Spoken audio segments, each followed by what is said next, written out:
তাহলে আমরা এখন এই অন প্রিপোজিশনটা নিয়ে শিখতে যাচ্ছি। এই প্রিপোজিশন অনে ঢোকার আগে জাস্ট 2-3টে সেন্টেন্সের মধ্য দিয়ে দেখে নেব যে প্রিপোজিশনটা আসলে কি। দেখো, প্রথম সেন্টেন্সটা হচ্ছে কি আমাদের, যে the book is the table. বইটা হয় টেবিল। এই আবার কি কথা?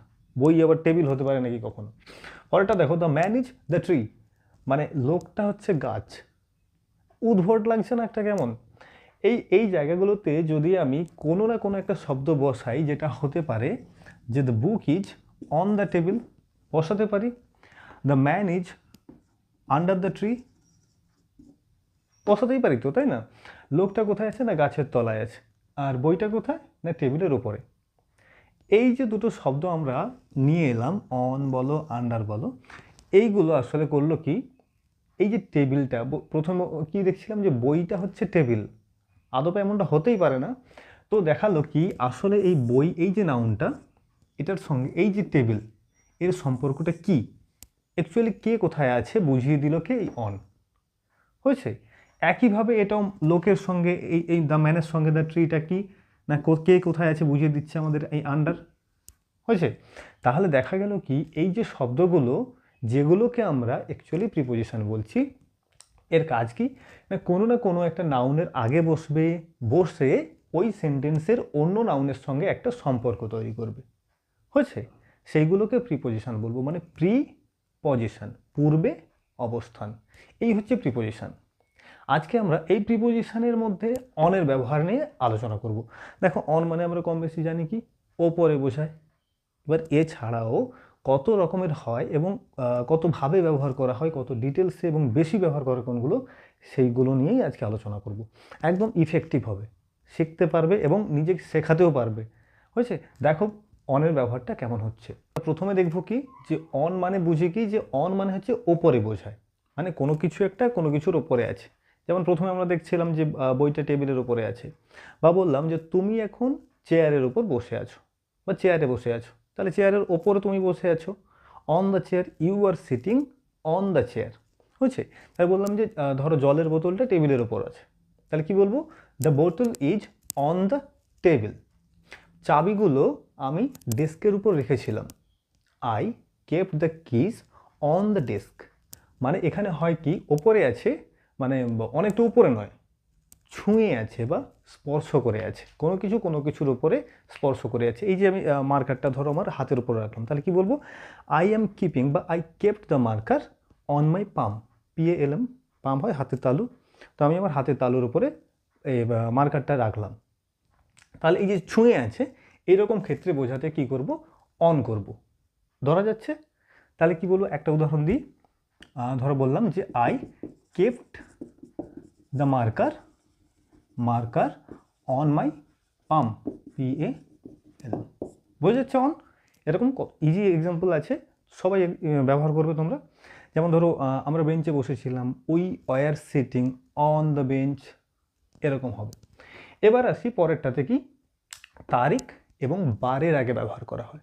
তারিখ মানে কি, যে কোনো তারিখ, ধরো তোমার জন্ম তারিখ 9 তারিখ কি 21 তারিখ 12 তারিখ যাই হোক না কেন, সেই সব তারিখের আগে অন বসাবো। বলবো কি, ইউ আর বর্ন, তুমি জন্মগ্রহণ করেছিলে ধরো 9ই মার্চ 2003। তো বলবো কি, you are born on on 9th March, on 9th March, on 9th March, comma দিয়ে 2003, এরকম করে হবে। হয়েছে। তাহলে কোনো একটা তারিখের আগে আমরা অন বসাবো। আবার ধরো বললাম যে আমরা আমরা আমাদের স্বাধীনতা দিবস পালন করি কবে? না 15ই আগস্ট। তো কি বলবো? We celebrate our independence day on 15th August, on 15 August. বুঝতে পারছো? এরকম করে যে কোনো তারিখের আগে, কোনো মনীষীর জন্মগ্রহণের তারিখ দেবে, যে কোনো তারিখ দেবে, যে কোনো তারিখের আগে আমরা অন বসাবো। আর বারের আগে বলতে কি, এই যে সানডে মানডে টুইসডে, সোমবার মঙ্গলবার বুধবারে যে বলছি, এগুলোর আগেও আমরা অন বসাবো। যেমন কি বললাম, ধরো she will come on Monday. হয়েছে। এখানে বলতে পারি যে she will come on next Monday, এরকমও বলতে পারি, কিন্তু অন বসবে আমাদের। হয়েছে। আচ্ছা, I took it on Saturday. আমি এটা নিয়েছিলাম, I took it on Saturday, এরকম করে তাহলে বারের আগেও বসছে এবং তারিখের আগেও বসছে অন। নেক্সট কি দেখব, কেউ কারো উপর নির্ভর করে। ভালো করে দেখো এগুলো। বললাম কি, আমি আমার বন্ধুর উপর নির্ভর করি, I depend on my friend, I depend on my friend. তুমি বলবে না না, আমি কারো উপর নির্ভর করি না, I don't depend on anyone, I do not depend on anyone.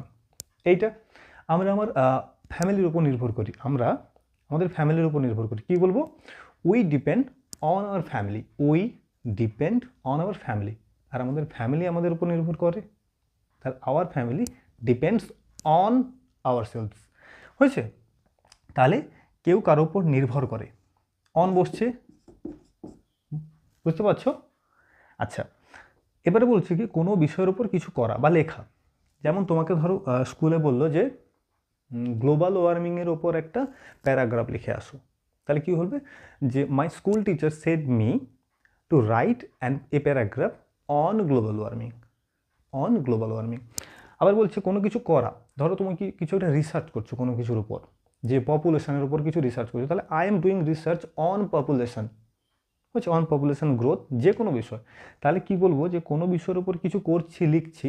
তুমি ভাবছো তুমি কোনো কিছুর উপর চিন্তা করছো, ধরো কোনো কিছু বিষয় নিয়ে খুব ডিপ্রেসড আছো বা প্রচুর ভাবাচ্ছে সেই বিষয়টা নিয়ে তুমি ভাবছো, তাই I am thinking on this topic, এরকম করে হয় অনের ব্যবহার। তাহলে কোনো কিছুর ওপর কিছু করা বা লেখা, এই অর্থেও আমরা অন ব্যবহার করি। বোঝা যাচ্ছে? বোঝা যাচ্ছে?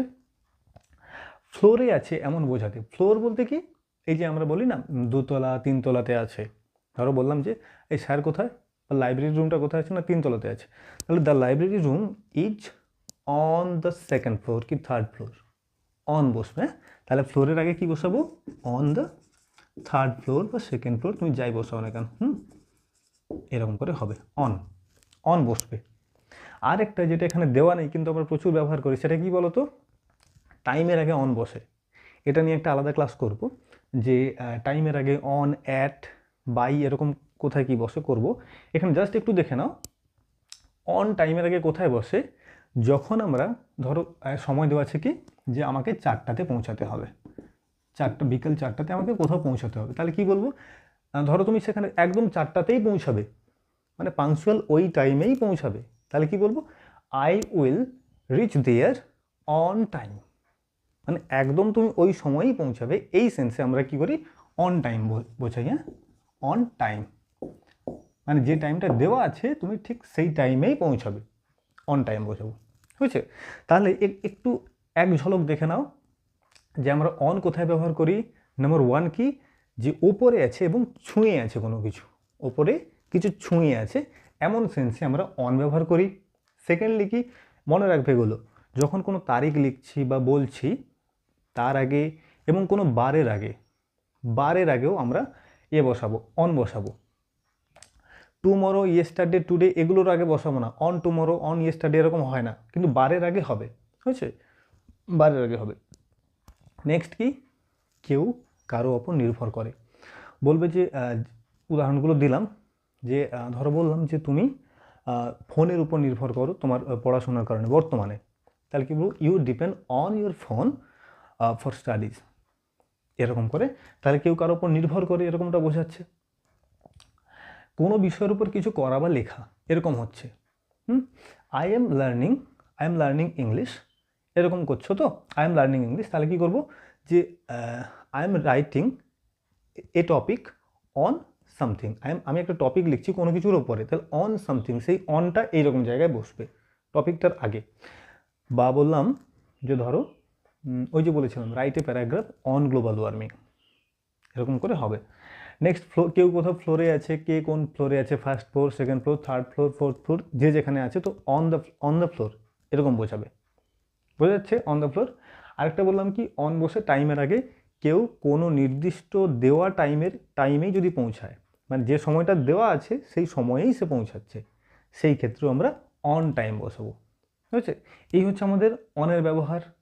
এরপর তোমাদের একটা প্র্যাকটিস সেট দিতে পারলে খুব ভালো হয়। যদি বলো যে প্র্যাকটিস সেট একটা লাগবে, তাহলে এর উপরেই একটা প্র্যাকটিস সেট দিয়ে দেবো, তোমরা প্র্যাকটিস করবে। হয়েছে?